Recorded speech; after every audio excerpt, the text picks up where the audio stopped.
Well, we are approaching to the end of of our event, but we have one very important panel that I would like to present. Last panel of the day, the ILUCIDARE capacity building methodology and roadmap.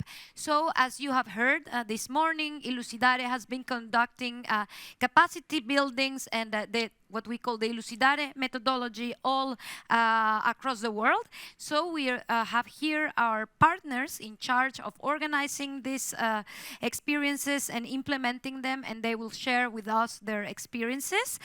The panel will be moderated by Maria Eugenia Siguencia Avila from the University of Cuenca in Ecuador, whom I invite to take the floor. And I leave you to present the rest of the panelists, and the floor is yours. Thank you very much, Lorena. Thank you to the organization. And welcome to everyone to this very last panel of the day. I would like to thank, because you, all of audience here on site, but also to the ones that are online, still staying with us. So I'm really glad with you. This session today is focused on the capacity building, one of the main activities that ILUCIDARE has compromised with. So we have heard along the day the importance about capacity building in all fields, and we actually developed some capacity buildings ourselves. Some of the consortium members have had this task of doing these activities. And for doing that, 3 ILUCIDARE partners have committed to develop activities in 12 locations around the globe.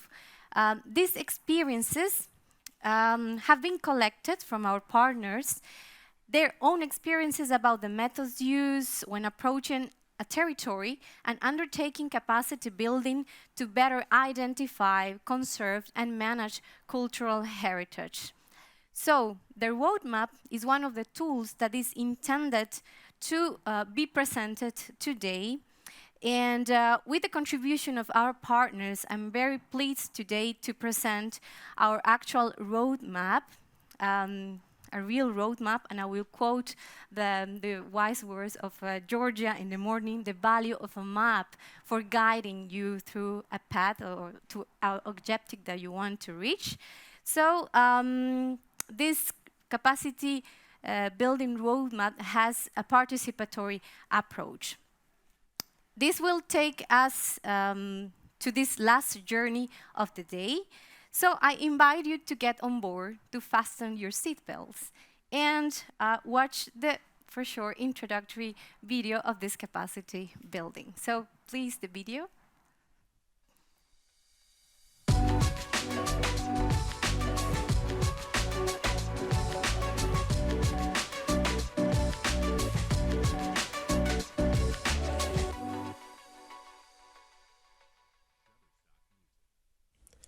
ILUCIDARE organized a total of 25 training activities in Europe, Western Balkans, North and Sub-Saharan Africa, the Middle East, and Latin America, including 11 coaching sessions, 12 capacity buildings, and 2 training courses, amounting up to a vast body of blended and on-site knowledge exchange experiences. Based on all our experiences and activities, rooted in shared heritage ideas and knowledge exchanges, we created a tool for local actors, experts, professionals, and basically anyone who wants to embark on a capacity building activity in the heritage sector. We proudly present our ILUCIDARE Capacity Building Roadmap.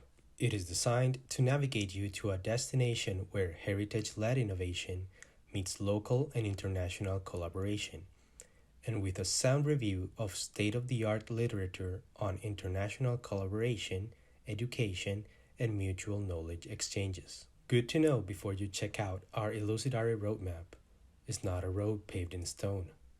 You can consider it as a guiding tool that helps to build a project, because there are, of course, many variables in any capacity building. The extent, your role, your focus, the time and format. Adapt the roadmap according to your route. And remember, this is a participatory tool. It starts from the bottom up and creates horizontal connections between local actors and communities. Now let's go for a ride on a simplified version of the roadmap. For the complete version, check out the ILUCIDARE website. First of all, don't forget to set up your GPS. What is the main goal of the capacity building? What is the topic and for whom is the capacity building intended? In ILUCIDARE, we consider that a heritage-led project should aim to create value and improve the local current situation. Check out our international relations display for more information and examples. As you can see, our ILUCIDARE experiences take you along a scenic route of 5 main areas. These are milestones in your capacity building adventure. The first step is exploration. Go on site. Carry out informal interviews, get as close to reality as possible. Make sure you focus on knowledge exchanges and connect with local actors. You have your initial idea about the goal for the capacity building, but make sure you don't embark on a project that is either out of your or their reach. As a result of this step, you should have an exploratory plan. The second step is planning. Once we have a clear understanding of the local situation, it's time to draw up an operational plan. Define the objectives of your capacity building in a more realistic way and where you want to make an impact. Think, schedule, budget, and monitor and evaluation criteria. The third step is coaching sessions. Validate your capacity building plan and negotiate in situ with diverse local actors on the starting points of your operational plan. We recommend that you do this until you understand the real dynamics among different actors, know their capacities, and have a good idea of what you are getting yourself into. Take a look at your checklist. If you don't feel ready, do not worry. You can make a U-turn and check what is missing. Your product at this step is a capacity building project. Look how far you've come. The next step is capacity building. It's time to shift off a gear and develop initiatives that improve the capacities of local actors aligned to their local needs and expectations. Remember that overall, this is a smooth learning process, so do not stress out if it is slightly alters. But this also means your project needs to be adaptable. The capacities gained are the result of this step. The last step on our journey is evaluation and monitoring. After your undoubtedly incredible experience in collaborating with local actors on their heritage, it is time to sustain and improve. Once the capacity building is completed, it is important to measure its success and results, which can be tangible and intangible. Our roadmap provides you indications on how to do this. The preliminary impact assessment is the final resort on your roadmap, but not of your journey. Keep in mind that direct mind shifts cannot always be seen right after a capacity building, but leaving a seed is already a success. This is our capacity building roadmap in a nutshell, but that is not all. We created various tools to keep you going. Along the way, you count with essentials and mechanisms with questions to help you to move forward. You will also find stop signs telling you to reflect and double-check, traffic lights and tips to give you guidance, and inspirational windows with examples from the ILUCIDARE capacity buildings. In addition, we put in your dashboard a toolbox and groups of stakeholders that can be helpful. Make sure to welcome them aboard or keep them on board at the beginning of each step or milestone. If you have a sudden urge to set up your own capacity building project, check out our complete roadmap on the ILUCIDARE website. We hope it can help in many future projects and help kickstart a process where heritage gets a seat in the same car as innovation and international relations at local, national, transboundary, and international levels. Thank you for daring to learn about capacity building. See you in another video.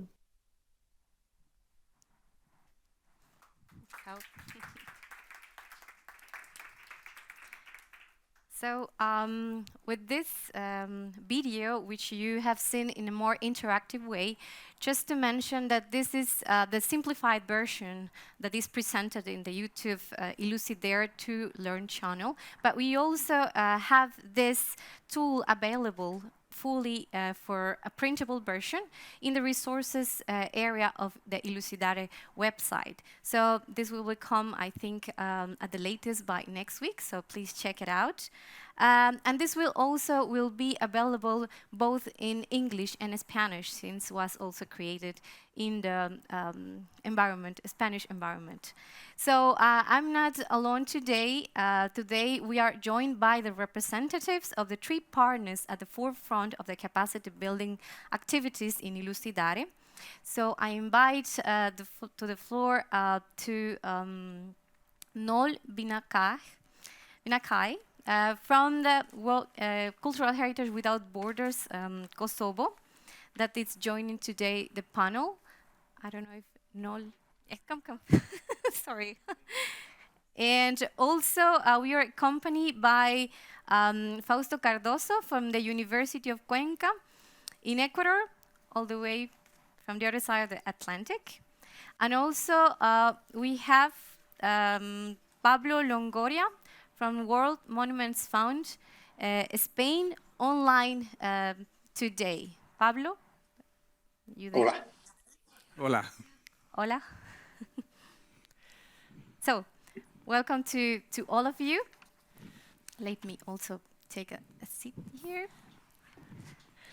So, today we will start going through our partners that have developed these activities, and as I already mentioned, all those experiences have been put in some way in the roadmap that was presented. So I will first like to hear about Cultural Heritage Without Borders, represented by Nol. Nol is the Deputy Head of Office and Program Coordinator for Adaptive Reuse of Historic Buildings and Sites at Cultural Heritage Without Borders, Kosovo.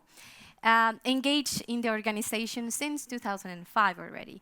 So the floor is yours. Thank you, Marie. And I would like to thank you, all the consortium partners, about the great collaboration that we had. Indeed, it was an amazing journey that we will cultivate the results out of ILUCIDARE.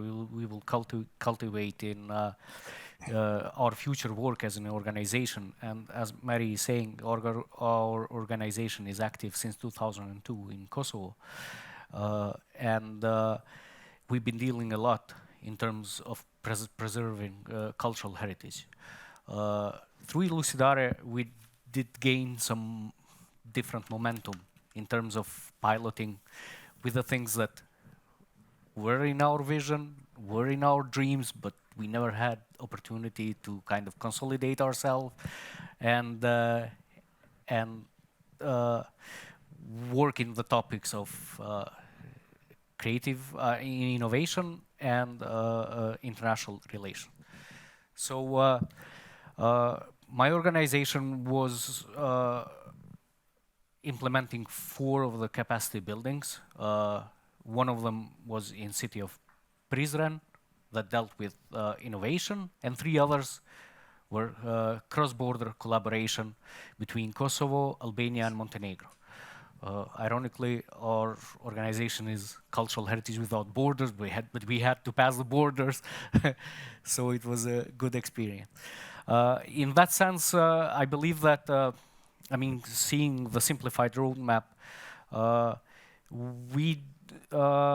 the coaching sessions were of a great importance in terms of identifying the goals and identifying the needs in the respective fields, in terms of mapping the partners, and just thinking out of the box.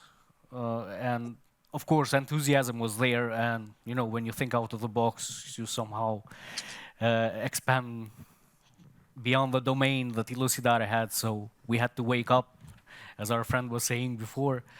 and be realistic about the results that we're going to achieve. So in that sense, we as an organization did have an opportunity to exploit creative industry and heritage for 5 years. We established a platform called Heritage Space. It's basically a platform that would give opportunities to young creatives to be influenced by heritage and tradition and create new products in terms of reviving those traditions, in terms of keeping alive the tangible but also intangible heritage values. So in the domain of ILUCIDARE, we have been able to establish a creative platform called Gurgur.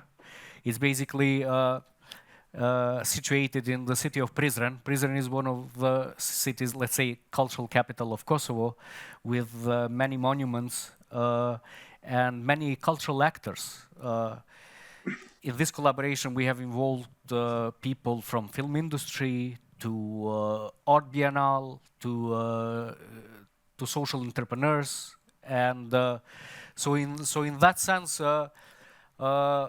we try to create a platform that would be that the heritage would be complementary to their everyday actions. And what we achieved is that we drafted an action plan together, a program which we wanted to focus, and we also established a management structure. So in the first year of the existence of Gurgur platform, we were able to get funds, mostly from UNDP, and organize 4 activities. One of them was related to food and tradition, like traditional food and these, let's say, contemporary ways of food making. The other one was traditional knowledge in fashion design. So we had workshops of ethnologists, but also local fashion designers to see what are the possibilities and exploit new products in terms of the fashion. We have dealt with digitizing some material for Mother Teresa Museum, which is going to be open, I believe, next year. And the last one was reviving a neighborhood through community planning in one of the particular old neighborhood of Prizren. So,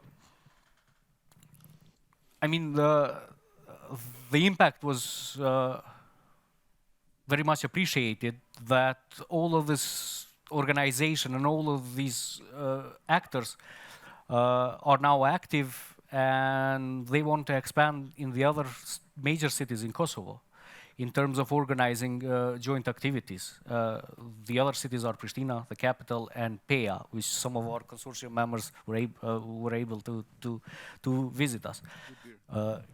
And in that perspective, we had, during the capacity building, we had some members of the group that now are part of the cabinet of Minister of Culture in Kosovo. So just 2 weeks ago, there is a scheme of grants that is related to arts and heritage. So we believe that ILUCIDARE kind of did plant these seeds that slowly are being cultivated. The other capacity buildings were related to the international relationship. And being active in the field of preservation, we dealt with this kind of vernacular heritage, kulas, that Azilis was mentioning, 20 years now. And we believe that there is a moment that these values should be recognized beyond the borders of Kosovo. The region of Albania, the northern Albania, and the part of Montenegro, we share similar heritage.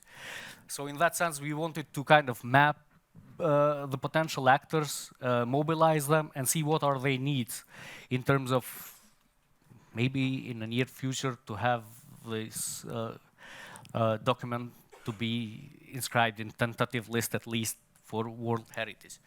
So the needs were different. In Kosovo, we do have a database of the buildings, but the other regions didn't have. So we thought of introducing tools, I mean, basic tools that can be integrated into existing datas and learn more about these buildings in the other regions, in Montenegro and in Albania. So we had wonderful time, I mean, of exchange and visiting the sites and talking to the people. Beside condition evaluation, we also did capture the intangible values on the context where the kulas have been developed. The other need to continue in Montenegro, in the region which we were supposed to work, there is a problem of migration. So apparently there are no more craftsmen that could maintain these valuable buildings. So in that sense, we organized a capacity building in terms of using the traditional technique for consolidating the structures, but also to tackle this issue of thermal comfort, because one of the findings was that being the highland area, these structures are pretty cold, and that's why it's one of the options that they are not being used. We have a video which is going to be uploaded in YouTube channel next week, so you can follow if you like the extended version of what happened there. And then in Kosovo, we collaborated with the institutions in terms of developing a database for intangible heritage. The government wants to set up a central database, but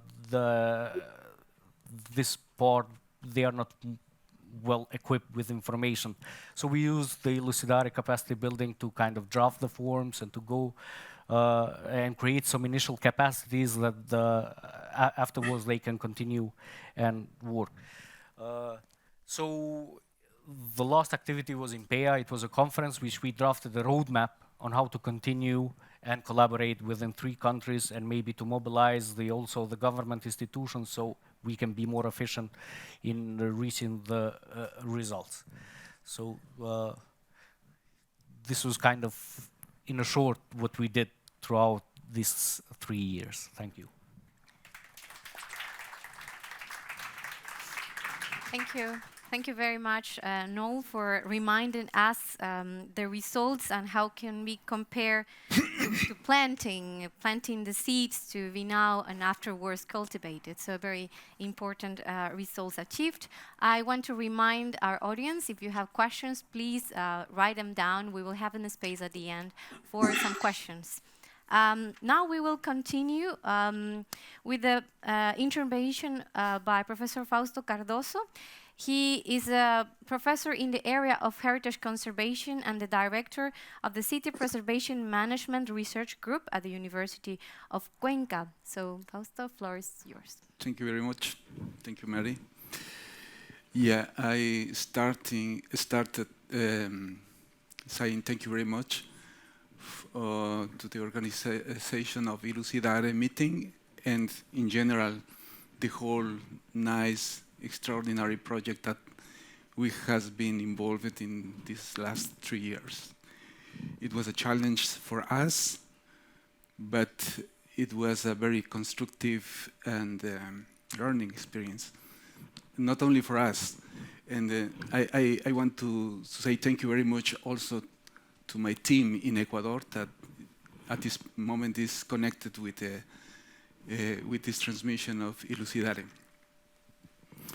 Yesterday we had a very interesting meeting related with EULAC museums, and I was thinking about consciousness, awareness of heritage, and I was thinking about that, and I tried to find a phrase related with that. an ant, an insect that works in a leaf, has not consciousness, that works in a living being. As some societies that lives in heritage places are not consciousness that lives in heritage places. So this is the experience in Ecuador. This was the experience in the starting point of Cuenca as a World Heritage City, or World Heritage property. When you hear Ecuador as a country, maybe you heard synonymous of adventure and nature and beautiful landscapes. But Ecuador has also a very impressive cultural heritage in his land.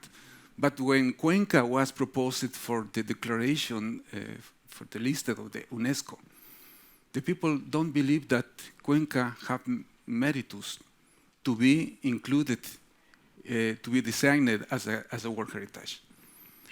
The same succeed in Susudel. The people in Susudel is a little town near Cuenca. They are not aware that they live in a wonderful place, a heritage place, and we must to put attention in to connect the thinking of the people with the values on the city or in the landscape of Cuenca. I think the first really hard and important connection that we had with these reflections since 15 years ago was with the University of Leuven, KU Leuven, with the relationship with Kuhn and with a group of professors, Mario Santana, between them. And we started a really big and interesting process to understand what is heritage in our countries. What means talk about heritage in our societies?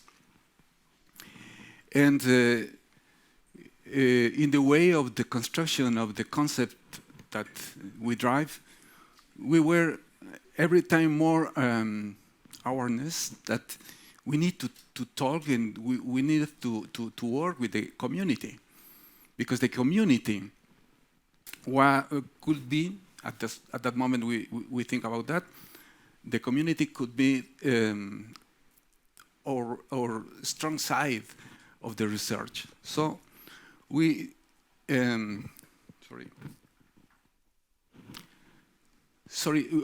we want to start with the research about the heritage city of Cuenca in the left side of the image. But Cuenca was very challenging for us. And we start with some works in this little village called Susudel, that is located in the south of Cuenca. And we work in, when first experienced in 2011, in a strategy to work together with the community on heritage that we call it Campañas de Mantenimiento, Maintenance Campaign of Heritage. We involved the community, we involved some institutions, we involved also the military people, we involved the private sector, and we organized with the students and with the University of Cuenca this campaign of maintenance, the first campaign in Susudel at 2011. It was a very successful campaign. We repair, we give maintenance to 48 houses in 1 week, organizing groups of works, combined with the different actors. And we found that that experience were very successful, could be a very interest to develop the future. And so, starting in Susudel at that time, we go in a second step in Susudel, and after we faced to make intervention in Cuenca, in 2 popular neighborhoods of Cuenca, in San Roque en las herrerías.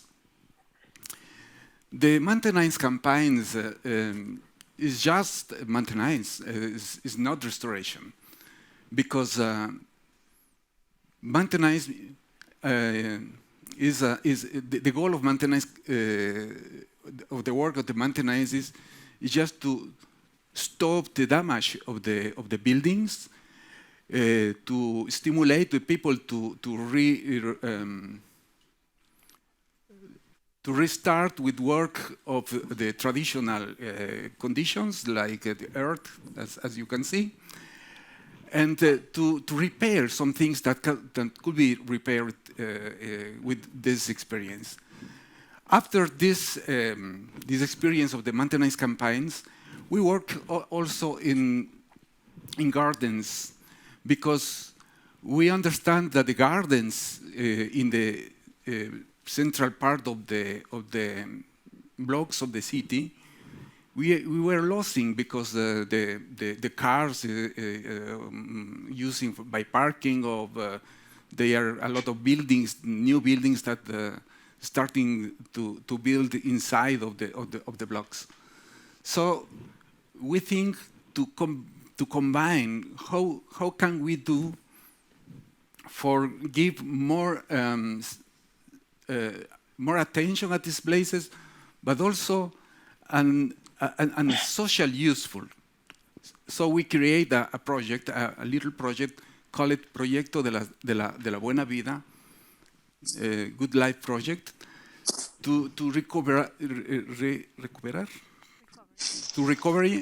the green part of the blocks, but also to give at this part of the blocks some social role, like this tunnel multisensorial that was built in a place which is interested in the old people, very poor old people that lives in this institution.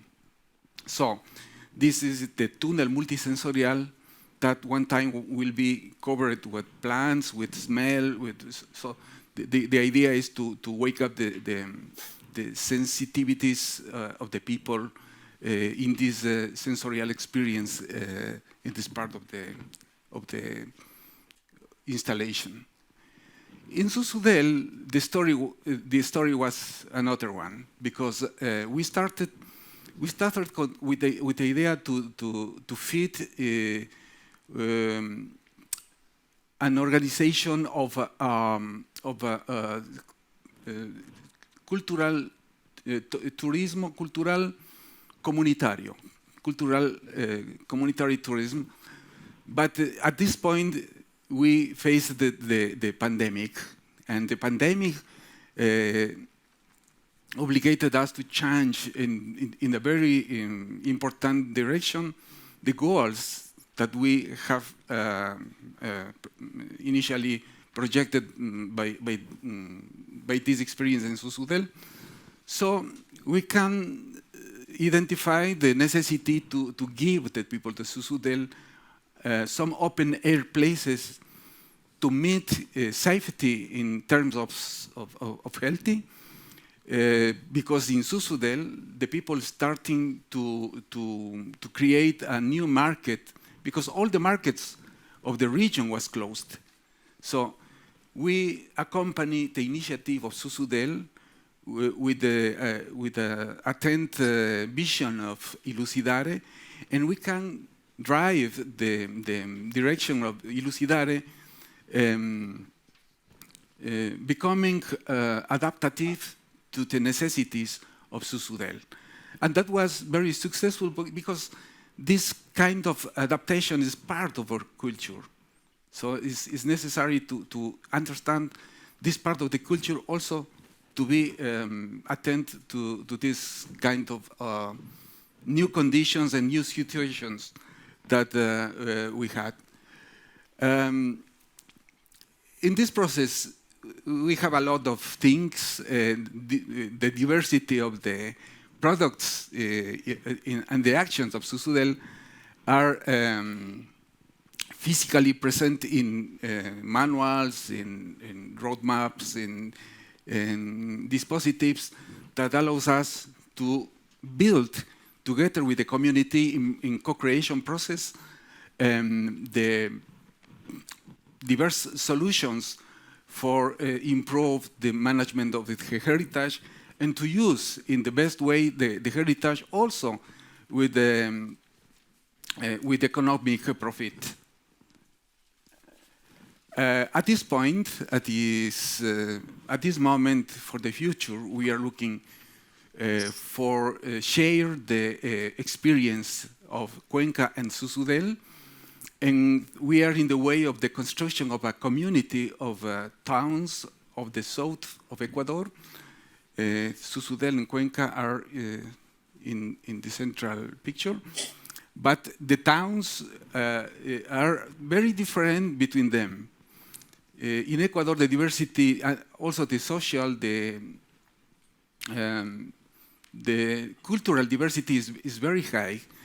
And in this region, we have indigenous, we have mestizo, we have white people in the city, etc. No?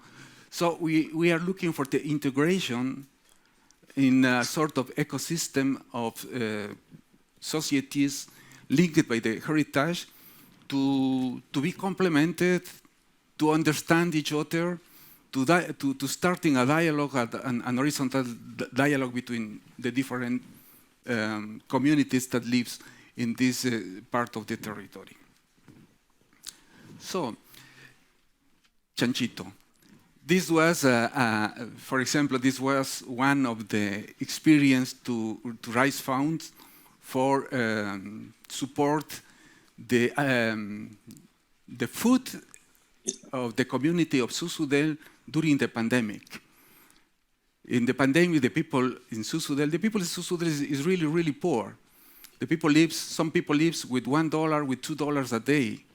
So they have money just have the money that allows the little piece of earth that them cultivate. So at this point in the pandemic, the food was lost in Susudel, and we with the Susudel community starting a experience to raise fund with selling these chanchitos, but buying real chanchitos for the community. So thank you. That's my experience. Thank you. Thank you very much, Fausto, for stressing the opportunities that despite the many things that happened during the pandemic, this was an opportunity to adapt also the capacity building that were planned at the beginning, and that in some way or another allowed an internal connection between the urban and the rural areas, and this has really become now the main point of the capacity building in Ecuador.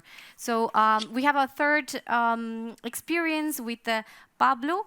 Pablo Longoria is the Executive Director of World Monuments Fund Spain, and he's an expert in cultural heritage conservation. Pablo, we hear you. Hello, good afternoon to everybody. And I want to start by mentioning what a fantastic experience it has been to collaborate with all the partners in ILUCIDARE, and how much we have learned from them and from sharing their experiences. For me, I mean, it was fantastic to go to Susudel and see firsthand what was happening there. And unfortunately, we couldn't go to Kosovo to see the kulas, but we will go sooner or later. So I want to start by talking about our methodology for capacity building. World Monuments Fund's objective is the preservation of man-made cultural heritage for future generations by preserving the values of authenticity and integrity, but also to promote the cultural heritage as a tool for development for local communities. We base our interventions in three premises.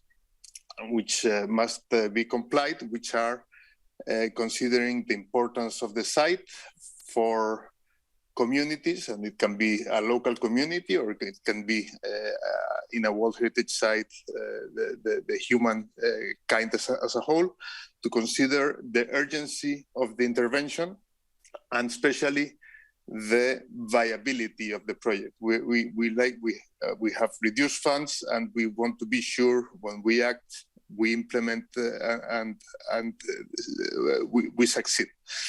So having said that, I start with our frustrations for this capacity building. There were 3 sites where we could not intervene because of the exceptional circumstances we have lived. We are seeing here Matobo Hills. Matobo Hills is an amazing site, World Heritage Site. It has one of the biggest concentrations in the world of rock art, dating back to 13,000 years.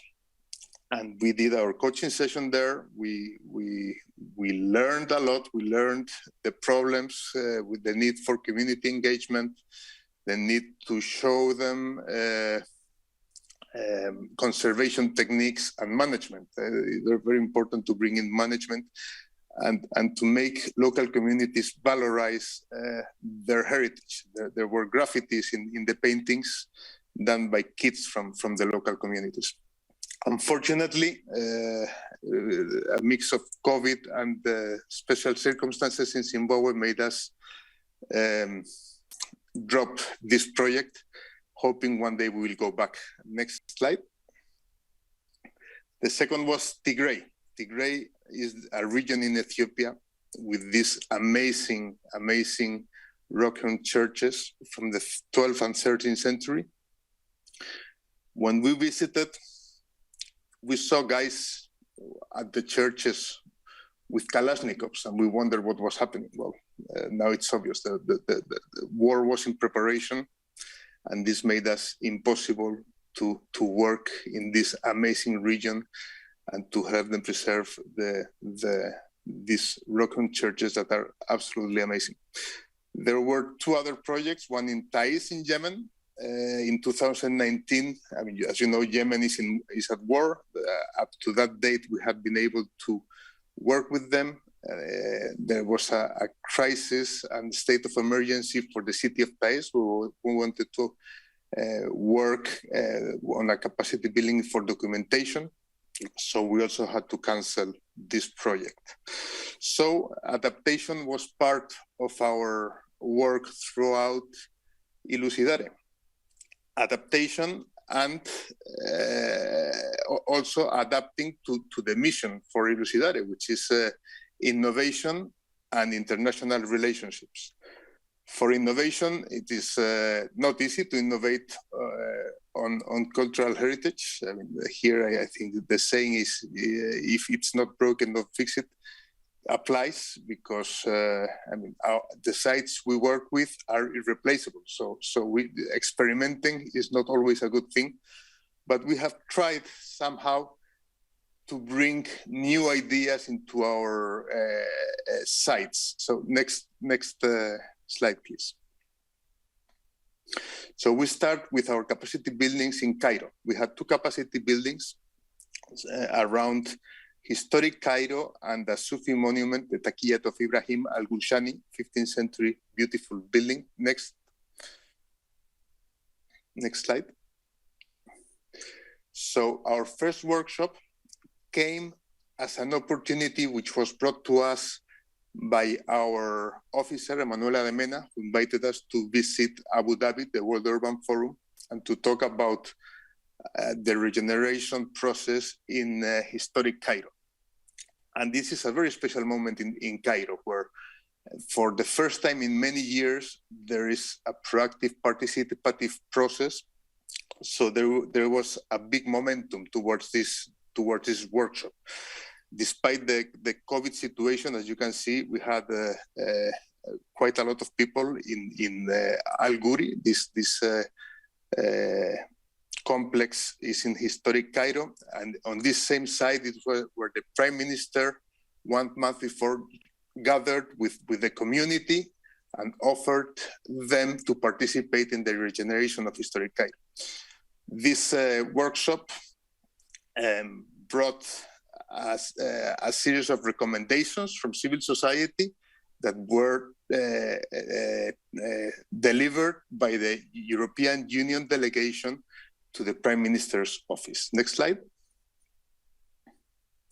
And this is the Taquillat, the reason why we started working in Cairo. This is a 15th century monument. Next slide, please.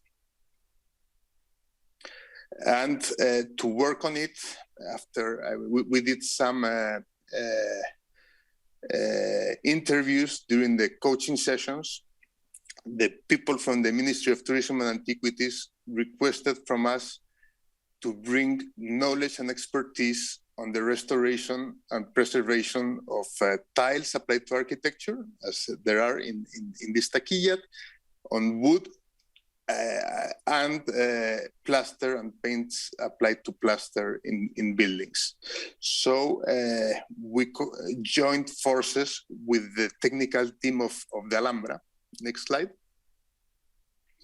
Where we had just won a Europa Nostra award for the restoration of this Oratorio del Partal. Next slide. This is Ramon, one of the two experts that came over to Cairo, working in Alhambra, in one of the mucarnas near the Sala de los Reyes. Next. And this is the taquillat. And here you see what happened with abandonment and with looting. The main facade of this monument was looted during the Arab Spring. You can see on the left side how all these Iznik tiles that have been placed by the Turks at the beginning of the 20th century were robbed for as high as people could grab them during this revolt. Next slide, please. This is an example of what there was. I mean, it was beautiful. It is still beautiful to see how these beautiful Iznik tiles were rearranged to redo the beauty of this obsolete building. So we have been, next slide. So we have been working in collaboration with the people from Alhambra, but also with ICROM, who came and talked about the criteria for restoration and conservation in monuments, which is an essential issue everywhere. No? I mean, every time we start a project, the criteria are essential and super important to have in mind. So after this, we went to Bahrain. This is the Fort of Kalat al-Bahrain. And we landed here just by chance. We saw the opportunity to work on a workshop relating to geophysics and multidisciplinary approach for restoration projects. So we joined forces in this occasion with the Arab Regional Center for Cultural Heritage based in Mana. It's a UNESCO-linked organization. So we reached out to the Arab countries. We got 120 nominations to participate for 20 slots. And we were very lucky. We got 20 participants from 12 different Arab countries that joined us in Mana. And for a week, we dialogued, we explored together and shared experiences. Joe Callas, who was just talking, was one of the members of the participants. Next slide, please. This is the Fort of Kalat al-Bahrain, which there had been a GPR survey a few years ago by a French team, and they said it doesn't work. GPRs don't work here because of the conditions. And we gambled a little bit. We brought the GPR. We had a backup plan just in case it. But this also helped to show that you need real expertise when you are working on a historical site. The GPR proved to be super useful during the practices. We discovered ancient walls. We discovered the pathologies of the walls, the reasons why they are crumbling down. It was a success in that way. Next slide, please. And here you see Joe Callas on the right side and part of the members of the team with the GPR doing some on-site practical exercises. Next slide. Then we went to the other side of the pond, to Dominican Republic. And World Monuments Fund has been concerned with the loss of vernacular architecture, especially historic wooden architecture in this region. We had 2 nominations, one for the village of Providencia in Colombia. We are also working in Puerto Rico in the Central Aguirre neighborhood, and we see how wooden architecture is disappearing. Wooden architecture, vernacular architecture, it represents the identity of local communities, and this architecture is disappearing, being substituted by horrible houses of blocks and metal roofs as we speak. Next slide. So in 2003, a UNESCO sponsored workshop happened. There were recommendations. There was a big input and a big impetus for something to happen.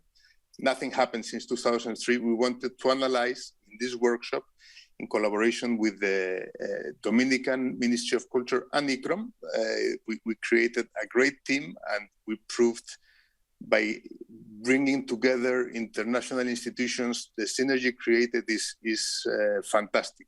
So we brought representatives from 10 different countries in the Grand Caribbean. We had this workshop with over 120 people online. And at the end, we established some recommendations, which we hope we will be able to carry on in the future with future actions. Next slide, please. This is just one example. This was a panel showed by CARIMOS, which is an ICOMOS regional organization for the Caribbean. These were all houses in Puerto Rico 20 years ago, in 2003. Of all these houses, only one remained. So as you see, this architecture is disappearing day by day. Next slide.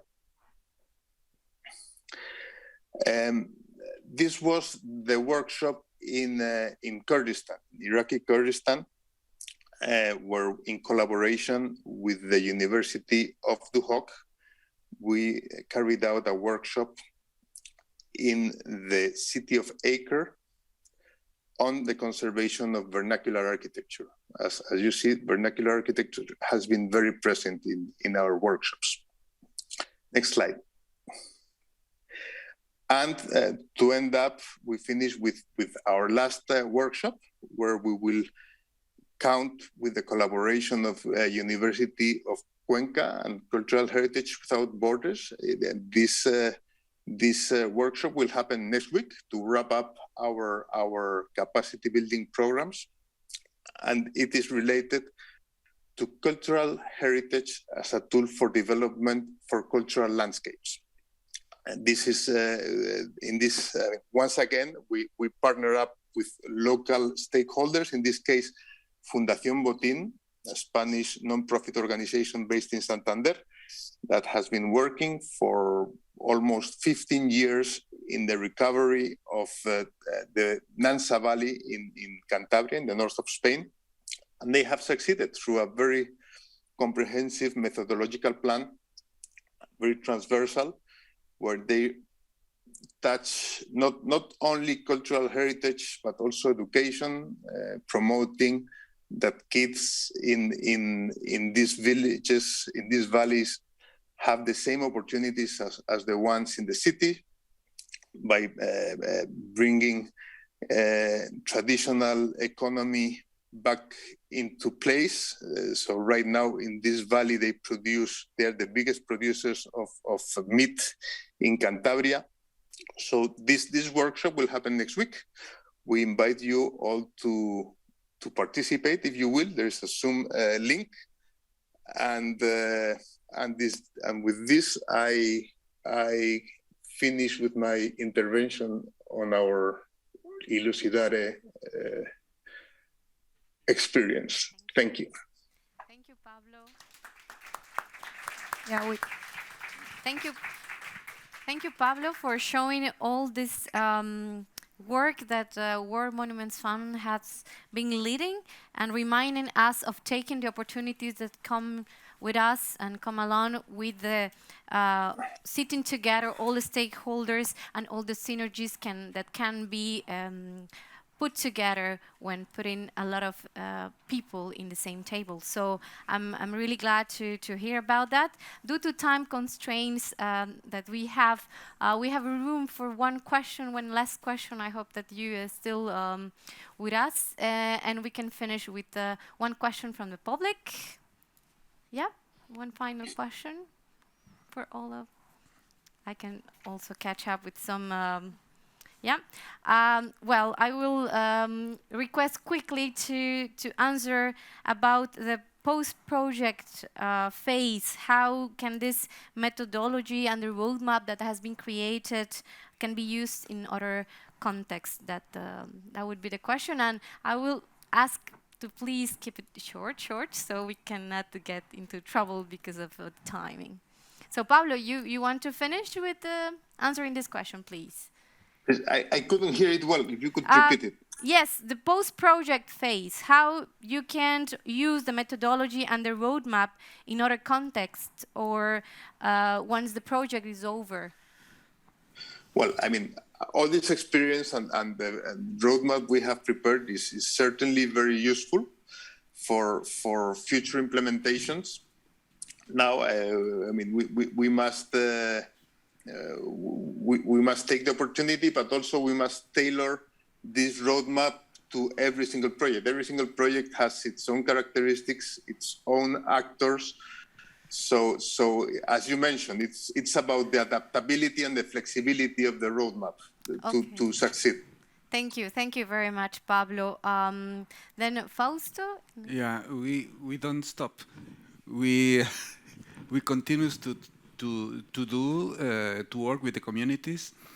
I mentioned that we have an earth oven that you see in the screen. That is our piece of communication between the communities. So at this point, the communities are building with this initiative, with meeting together to build an oven in each community. And that is part of the participation that we want to excitate in the diverse places that we will work. Thank you very much. Yeah. And finally, yes, I mean, same goes for us.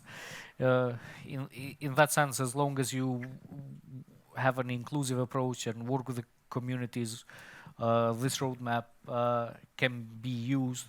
As you said, it's flexible tools. It makes you stop sometimes and reflect and see if you're going to change something or not. But I truly believe that it's one of the ways of creating these agents of change. And as long as you see that change, then you're using tool correctly. Thank you very much to our panelists. Thank you very much for participating in the discussion, and invite you also to intervene with or to communicate with them in case you are interested, and of course to review the roadmap completed in our website. Thank you very much again.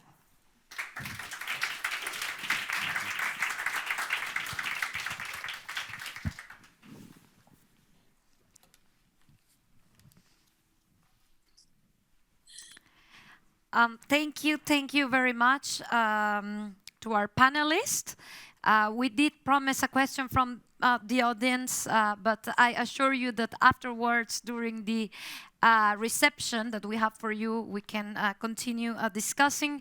We are approaching the end of our program, so I would now like to invite Frederic Jacquemin, director at Marcel Hicter Association, who is the ILUCIDARE ethic advisor for his reflection. So we start with the concluding remarks. So thank you, Frederic, for being with us. And please, the floor is yours. Thank you very much. I will be very short because I think it's been a long day, and I know there's also final closing remark by Koen in a few moments. So first, a disclaimer. This is in no way a conclusion of the project or any scientific conclusion in the academic sense. It's just a few personal takeaways that I had gathered in a sheet of paper while listening to you, and also reflecting back on the process of a couple of years now, whereas I was kindly invited by Azilis and Philippe and the KIA team to be ethical advisor. And you know, there's an expression in Spanish that it's like you are walking the path, and you know what the path is about. So I have now a vague understanding of ethical advisor is all about. But more seriously, one thing that is striking me is that how much heritage is a value-based process. It's not a technical thing. It's really based on value, and I think that this day was a very brilliant illustration of how ethical and value-based the business of heritage is. And I think the ILUCIDARE team and the process in itself didn't shy away of that question, saying, okay, we've got an advisory board, we've run that through our scientific committee in KU 11, so we have some kind of green light to do whatever we can. On the contrary, instead of making that a footnote in an academic book, they really engage with this question of ethical dimension at almost every step of the process. And I think this is remarkable for such a project, which was under such a constraints, notably with the COVID. So at every step I was saying, yeah, for instance, the risk of fetishization of heritage. If you read the ILUCIDARE display, you will clearly see that there is a risk or a tendency to concentrate on the building itself and putting aside the process. And it sounds very trivial what I'm saying, but if you read the ILUCIDARE display, you can really understand why actually the building is just not it. It's the process and the people living around and with it that really matters. Also today in the one of the talk, the question of data was also approached with the lens of ethical concern, and I think it's key not only for heritage management but in all cultural activities. As it is also strike the relying and almost continuous power imbalance when foreigners, be it from the country, because you can be foreigners to a community even if you are from the same nationality, but also foreigners like not from the community and not from the country, and speaking some lingo of the academic, you immediately create a power imbalance. And I think that very honestly, the project didn't say we have a silver lining here, we have the solution. They honestly say, and I think it's more constructive and more positive to have that answer, we don't know exactly how to overcome this power imbalance, but we are conscious about that, and it's already a first step. Another thing is about terminology, and sociologists say that when someone starts to belong to a community, it's when it starts to embrace and use the community's language. And I think one of the main achievements of ILUCIDARE, it's enabled a lot of people to get, not specialists, but at least to get a good grasp on very abstract concept at first, like heritage and cultural diplomacy, or so many other you will read in the ILUCIDARE display. But I think it's one of the main takeaways I will get personally from the project, is that now I feel a bit less ignorant about those terms. And for me as a cultural worker, it's important, but imagine what it is for people living in the community not to understand a single thing of what expert from the West or from the global North is saying to you. And there, I think there is a success of the project. They make pathway to an incredibly dense jungle of concepts and jargons. They made it accessible to us, cultural workers, and to a larger extent also to the community. Second point, the choice of working site. I think it tells a lot about the spirit of the ILUCIDARE project, in the sense that they didn't pick the most prestigious or marketable heritage site, like for instance Lalibela in Ethiopia, which is of course the most known example. But on the contrary, they picked less known, maybe overshadowed also site in the Tigray region. So I'm not sure it's the best move in terms of marketing the process, but I'm quite sure that it's the way to go. It's really to go where people don't go usually, and try to make the project happen there. Thirdly, and I was really sensitive about that, is that ILUCIDARE, by and large, is not an opinionated book or argumentative essay. Although it's really clearly defending an approach where population and local communities are in the driving seats of heritage-led project. It's not blunt about it. It's not really trying to make a case. It leaves things open, and I think there's a force in that. And I think also it paves the way for a global and a more sustainable way for the future. Yeah, and last thing I would like to say is that maybe it's a bit corny, but when I, this time and the previous time, like 2 years ago, in Brussels, I really feel, again, it's a bit personal or corny, but people were speaking in seminars in the room. They had the smile on their face, and they felt at home when speaking what they were about to do or what they had done. And there was not this pressure of academic excellence or triviality or intellectual skirmishes.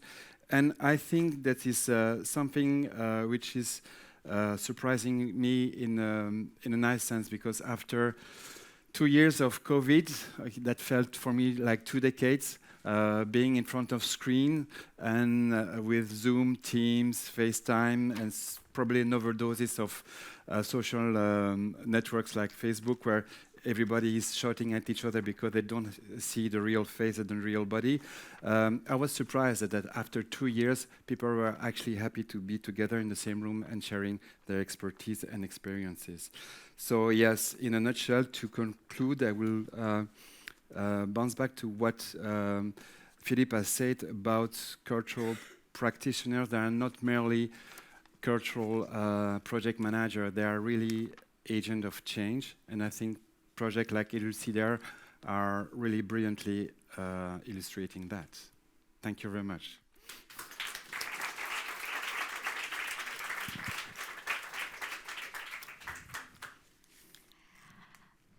Thank you, Frederic. Thank you for your external somehow vision, which is always very useful. And I must say we are now closing our event, but obviously the final words need to go to the ILUCIDARE Consortium. So I would invite all the partners on stage, and I would ask Professor Koen van Balen, project coordinator at KU Leuven, to please say a couple of concluding words, but all partners are invited to come as the team that we are.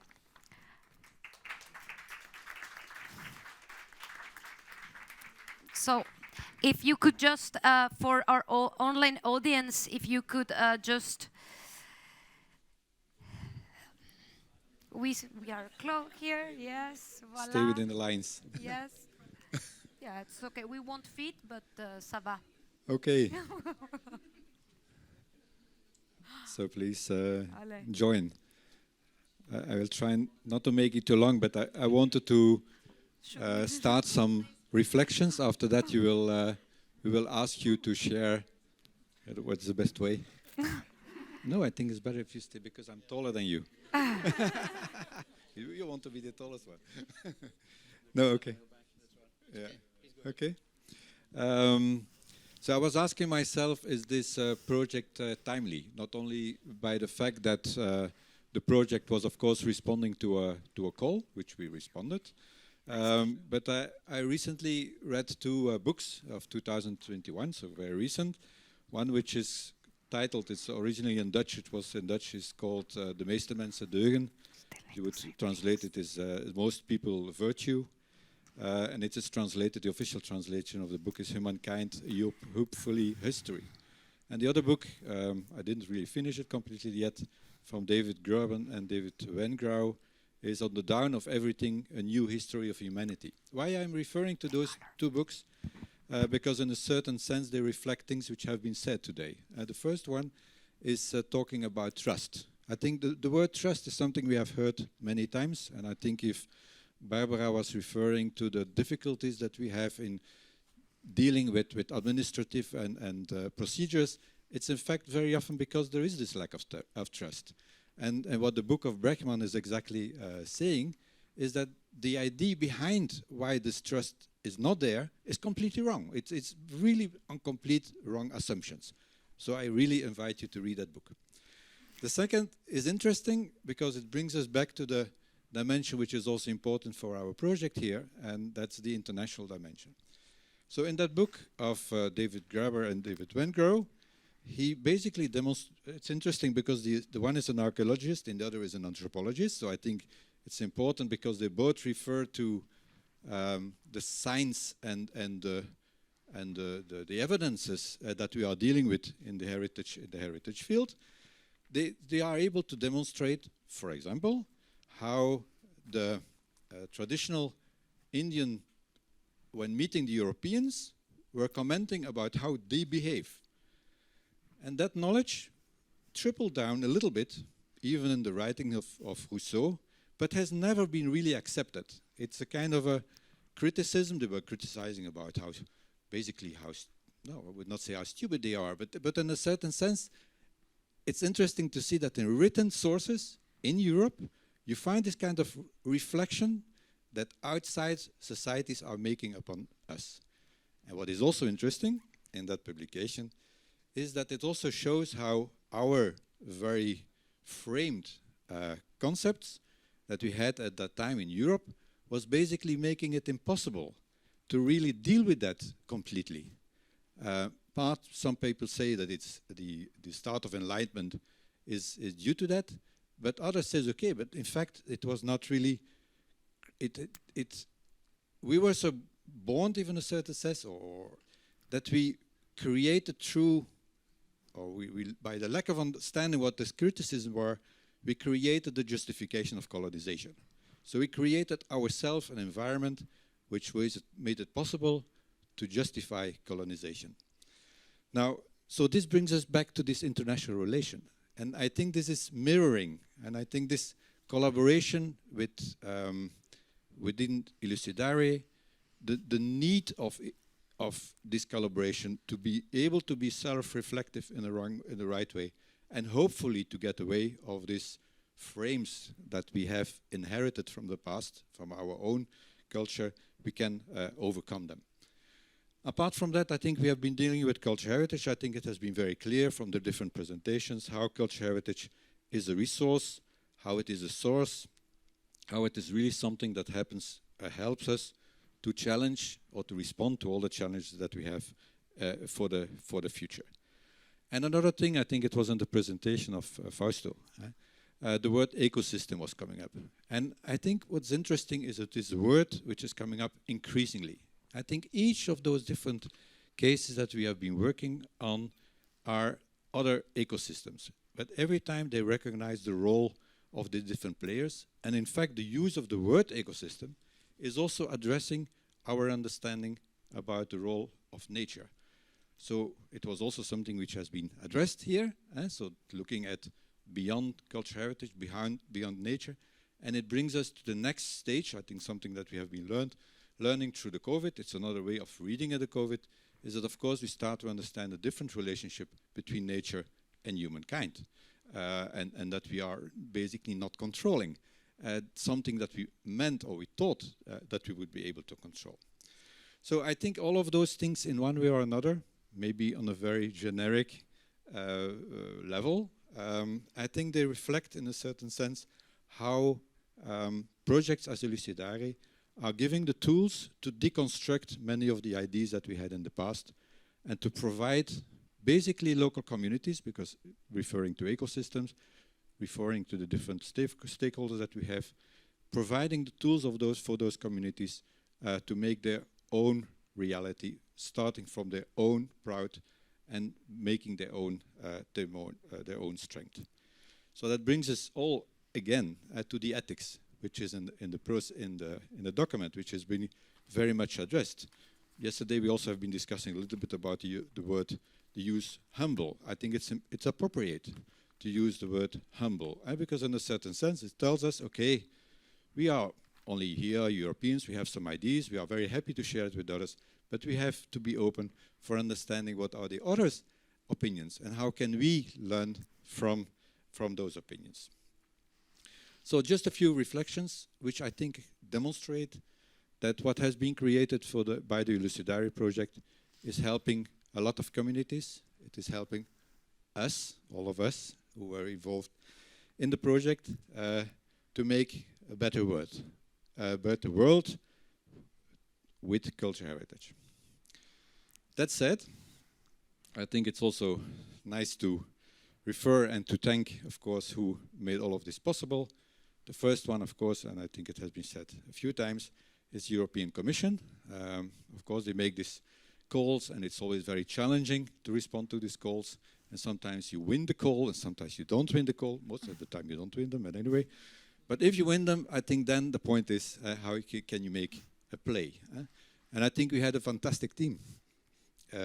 Different players with different experiences, providing each of them their different expertise. But before citing them again, because I think I should do it, I think it's also important, and I think has been obvious from the different presentation, how many more communities and how many more individuals have been involved in that process. So I think we should be very grateful to them and understand how the European Commission has been able to make that possible. Of course, from the partnerships, I think you have seen them, IKEA, International Affairs, Europa Nostra, University of Cuenca, I repeat them, IMEC, World Monument Fund, Cultural Heritage Without Borders, the International Cultural Center of Krakow, and of course KU Leuven. So I would also particularly like to thank my own team as well. So we worked as a team, but also within my own university. I thank particularly Azelis, because she put a lot of load on her shoulders and guiding the process, I think, together with all the young people, because I think that's also particular. You made a very fresh, and I think this, if next stage we have to find a word to say what does ILUCIDARE stand for, I would say it's so fresh and it's so young. And I noticed now today that it is also the responsibility of the same commissioner, which is responsible for the funding. So Azelis, Jimena, of course, and also the people within my own university, which are not here, like the people from LRD, Nele and other people who are making all of this administrative possible. So a big thank to all of you. I will not name all of you. I think if you made the organization, and I think all of you being here, and also those who were present in the previous event, to comment, to give some criticism, to give some other additional information that has all resulted in what we could deliver after 3 years and 5 months. Because of course, all of this, and I think it has been said by Pablo, we have gone through COVID. We may forget about it today. I think that's a little bit what you said. We are all happy to see each other again, but it's really fortunate that we were able to create all of those results with the COVID, and then, as Pablo has been saying, a few other fires all over the world. Thank you very much. And then I think I will give the floor back to you. And I think you had the idea of something. Yes. Okay. We have. Okay.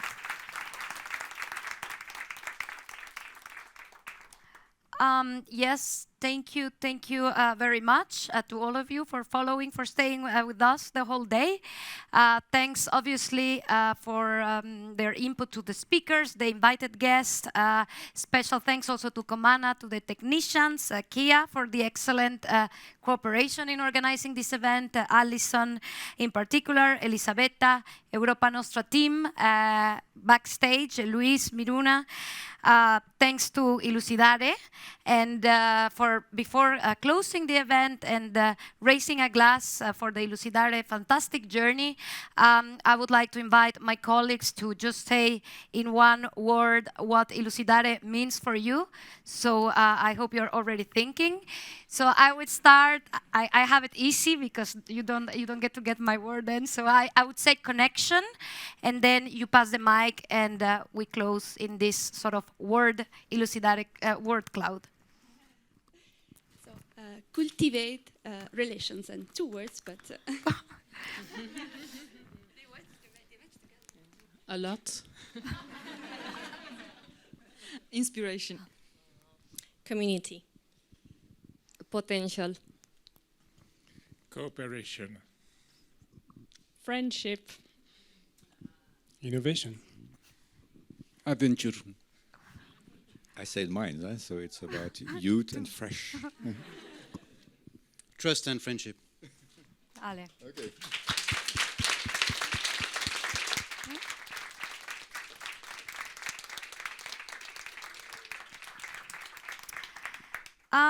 So thank you very much. Again, we invite you to raise a glass with us at the reception, which will take place on the first floor. So thank you for your participation. We hope you enjoyed it, and we hope to stay in touch as well. Thank you.